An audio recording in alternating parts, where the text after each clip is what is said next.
देश की सर्वोच्च अदालत को अब एक नया नेतृत्व मिल गया है। सुप्रीम कोर्ट के वरिष्ठ न्यायाधीश बी.आर. गवई को भारत का अगला मुख्याधीश नियुक्त कर दिया गया है।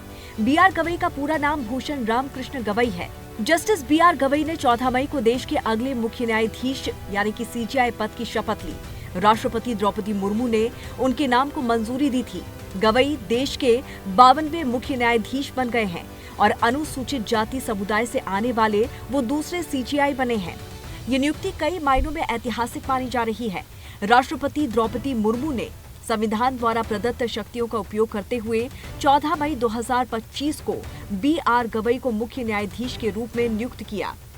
सुप्रीम कोर्ट के जज जस्टिस भूषण आर. गवई के नाम का प्रस्ताव देश के अगले मुख्य न्यायाधीश सीजेआई के तौर पर कानून मंत्रालय को भेजा गया था। ये नाम मौजूदा मुख्य न्यायाधीश संजीव खन्ना ने भेजा है। उनका कार्यकाल 13 मई को खत्म हो गया। चीफ जस्टिस की नियुक्ति की प्रक्रिया क्या होती है वो भी आपको बताते हैं। भारत में मुख्य न्यायाधीश की नियुक्ति परंपरागत रूप से सीनियरिटी के आधार पर की जाती है।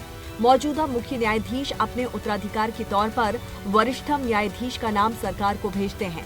उसी प्रक्रिया के तहत गवई का नाम प्रस्तावित किया जाता है, जिसे राष्ट्रपति ने स्वीकृति दी। परंपरा के मुताबिक सुप्रीम कोर्ट के मौजूदा चीफ जस्टिस ही अपने उत्तराधिकार का सरकार को नाम भेजते हैं और इस बार भी यही प्रक्रिया अपनाई गई। अनुसूचित जाति से दूसरे सीजेआई गवई भारत के दूसरे ऐसे मुख्य न्यायाधीश होंगे जो अनुसूचित जाति समुदाय से आते हैं। इससे पहले न्यायमूर्ति के.जी. बालाकृष्णन 2007 से 2010 तक देश के पहले एससी समुदाय से सीजेआई बने थे। गवई की नियुक्ति सामाजिक समावेशिता की दिशा में एक मजबूत संकेत मानी जा रही है। अब इनका कार्यकाल कितना रहेगा वो भी आपको बताते हैं। न्यायमूर्ति गवई का कार्यकाल लगभग 6 महीने का रहेगा।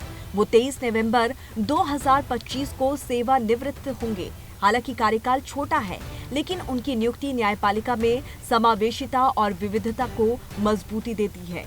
अब आपको न्यायमूर्ति गवई के बारे में भी बताते हैं। न्यायमूर्ति बी.आर. गवई का जन्म 24 नवंबर 1960 को महाराष्ट्र के अमरावती में हुआ था। वो दिवंगत आर.एस. गवई के बेटे हैं, जो एक प्रमुख सामाजिक कार्यकर्ता और बिहार और केरल के राज्यपाल रह चुके हैं।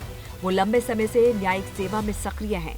उन्होंने विभिन्न अदालतों में सेवा दी है और 2019 में उन्हें सुप्रीम कोर्ट का न्यायाधीश नियुक्त किया गया था। अपने करियर के दौरान उन्होंने कई महत्वपूर्ण मामलों में फैसले दिए हैं और न्यायपालिका में अपनी निष्पक्षता और विद्वता के लिए जाने जाते हैं। Bureau report, TNP news.